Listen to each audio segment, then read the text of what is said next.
आपण पाहत आहात लोकधारा मराठी न्यूज, आवाज जनतेच्या हक्कासाठी।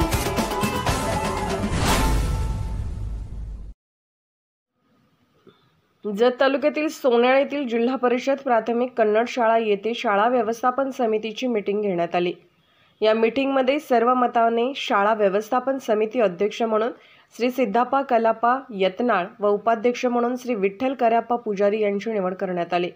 त्याबद्दल नितीन शिंदे ग्रामपंचायत सदस्य, सबराय पुजारी माजी ग्रामपंचायत सदस्य, सुरेश पुजारी, सिद्धाराम कांबळे, वामन सोनार, फत्तूसाब नदाब, तिपण्णा पुजारी, विठ्ठल डोळी, भीमण्णा माडग्याळ, राजू कांबळे, पिंटू वालेकर व जिल्हा परिषद प्राथमिक कन्नड शाळेतील मुख्याध्यापक व सर्व शिक्षक यांनी शुभेच्छा दिल्या।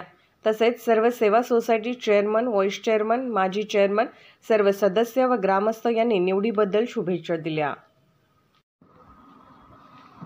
लोकधारा मराठी न्यूजला लाईक करा, शेअर करा आणि सबस्क्राईब करा।